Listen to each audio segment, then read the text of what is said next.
Hello बच्चों, let's see the question. Assertion given is molality of a solution does not change with temperature and the reason given is mass is affected with temperature. तो question को solve करना start करते हैं. Question को solve करने के लिए हम कॉन्सेप्ट यूज करेंगे ऑफ मोलालिटी. तो स्टार्ट करते हैं. फर्स्ट ऑफ ऑल मोलालिटी का फॉर्मूला क्या होता है?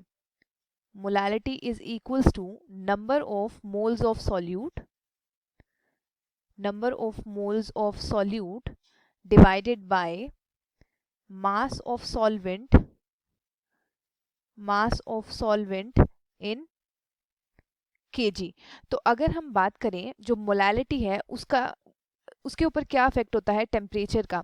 तो मोलालिटी का फॉर्मूला है number of moles of solute divided by mass of solvent. अब नंबर ऑफ मोल्स का फॉर्मूला हमारे पास क्या होता है?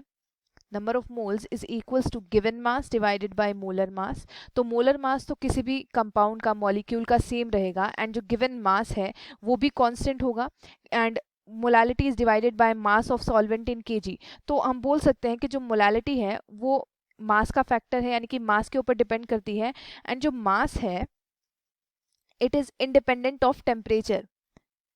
Mass is independent of temperature. अब मास टेम्परेचर के इंडिपेंडेंट कैसे होता है? तो according to law of conservation of mass, law of conservation of mass क्या होता है कि जो मास है कंपाउंड का, मॉलिक्यूल का, वो सेम रहेगा before and after the reaction. तो जो मास है वो टेम्परेचर के ऊपर डिपेंड नहीं करता है एंड दैट इज़ वाई जो मोलालिटी है ये भी हमारे पास टेम्परेचर इंडिपेंडेंट हो जाती है, यानी कि ये भी टेम्परेचर के ऊपर डिपेंड नहीं करेगी क्योंकि मोलालिटी का फॉर्मूला क्या होता है? Given mass by molar mass into mass of solvent in KG.